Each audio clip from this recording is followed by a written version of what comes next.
باغ جنت کے ہیں بارے مدح خانے اہل بیت، تم کو مژدہ نار کا اے دشمنان اہل بیت۔ ان کے گھر بے اجازت جبریل آتے نہیں، قدر والے جانتے ہیں قدر و شان اہل بیت۔ اے شباب فصل گل یہ چل گئی کیسی ہوا، کٹ رہا ہے لیلہاتا بوستان اہل بیت۔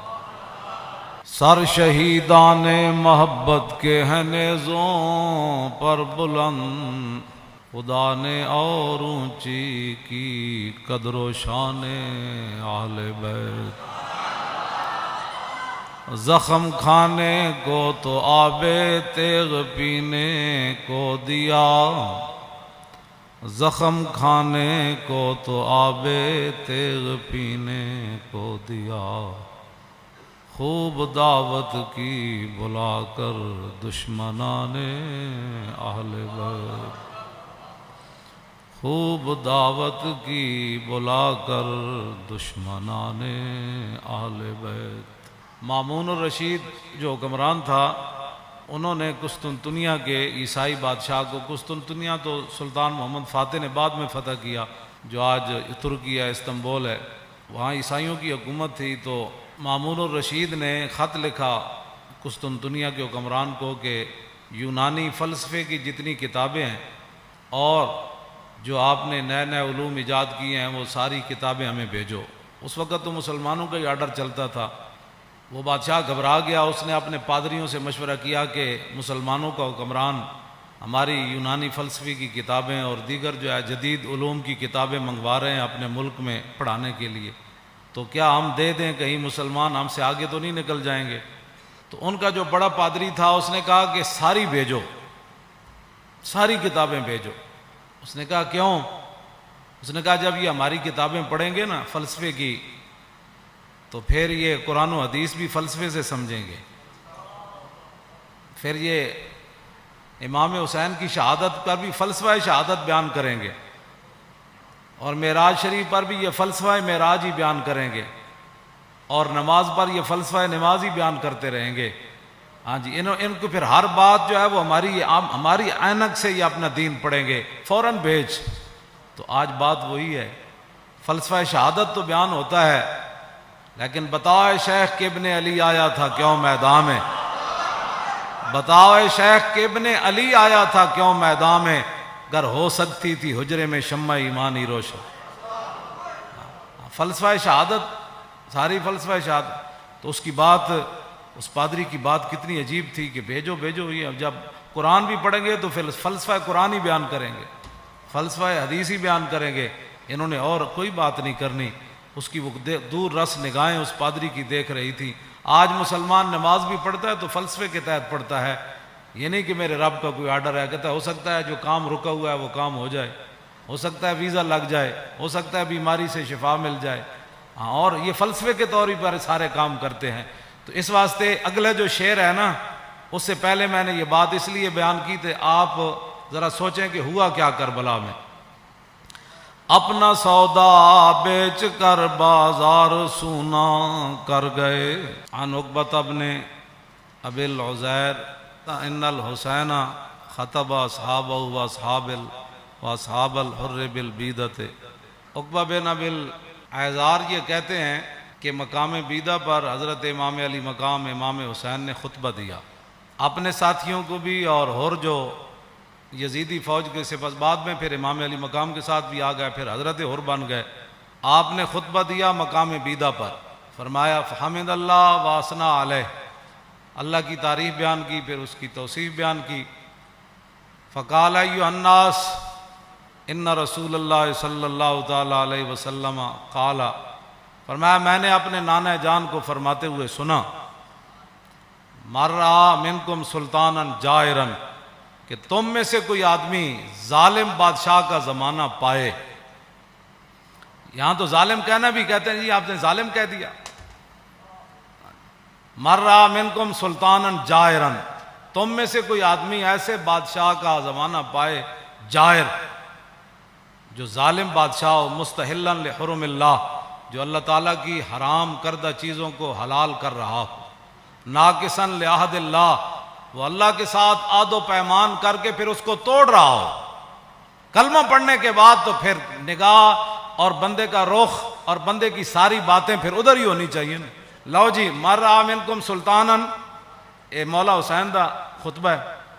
مرّا منکم سلطانا جائرا مستحلا لحرم اللہ ناقصا لعہد اللہ مخالفا لسنت رسول اللہ، اور یعمل فی عباد اللہ بالاسم والعدوان. فرمایا رسول اللہ نے، میرے نانا جان نے فرمایا، جو ظالم بادشاہ کو دیکھے اللہ تعالیٰ کی حرام کردہ چیزوں کو حلال کرے اور اللہ کے ساتھ عہد و پیمان، کلمہ پڑھنے کے بعد بندے کی مرضی مک جاتی ہے، فرمایا اللہ کے ساتھ عہد و پیمان وہ توڑ دے، رسول اللہ کی سنت کی مخالفت کرے، یعمل فی عباد اللہ بالاسم والعدوان، اور قوم کے اندر برائیاں اور قوم کے اندر گناہ اس کا رواج دے، بجائے اس کے قوم کے اندر برائیاں اور گناہ کو ختم کرے. نہیں، یعمل فی عباد اللہ بالاسم والعدوان، وہاں سرکشی اور ظلم و ستم اور گناہ کو رواج دے. فلم یغیر علیہ بقول ولا فعل وکان حقا علی اللہ ان یدخلہ مدخلا. مولا حسین فرمانے لگے کہ پھر میرے نانا جان نے کیا فرمایا، ان حالات کو دیکھ کر کوئی بندہ اپنی زبان سے اور اپنے ہاتھ سے اس ظالم کا ہاتھ نہیں پکڑتا تو اللہ رب العالمین قیامت والے دن جس جگہ اس ظالم کو داخل کرے گا نا، وہ تماشا دیکھنے والے کو بھی داخل کر دے.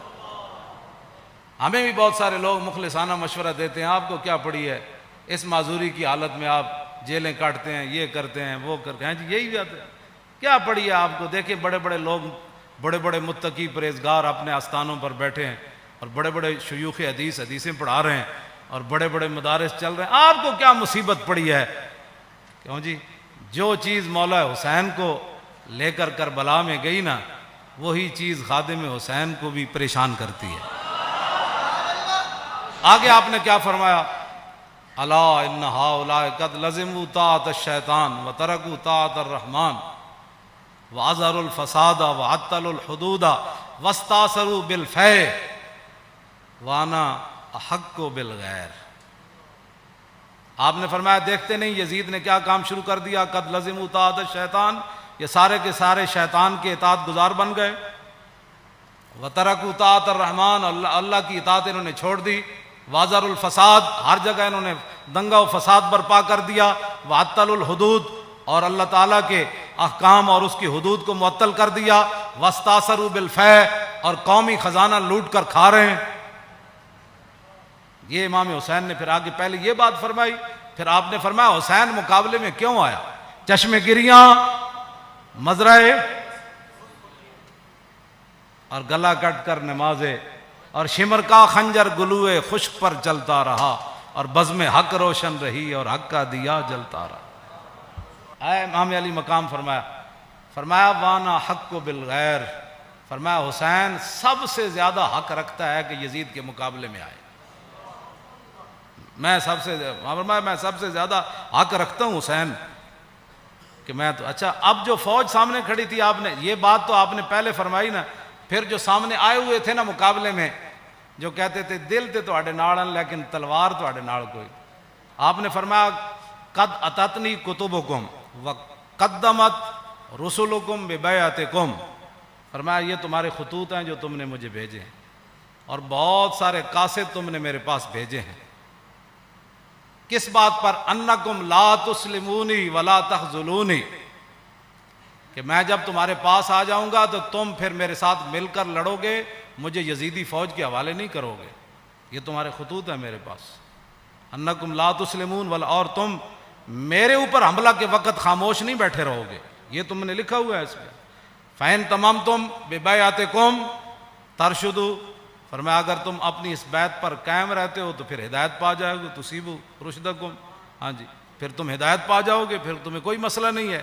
آگے پھر آپ نے لوگ پھر دیکھنے لگے یہ کون ہے، جان بوجھ کر بھی لوگ آنکھیں بند کر دیتے ہیں نا، کچھ ایک دوسرے سے پوچھنے لگے یہ کون ہے جو ہمارے سامنے خطبہ دے رہے ہیں، یزیدی فوج میں سے. تو فرمایا فانا الحسین ابن علی وابن فاطمہ بنت رسول اللہ.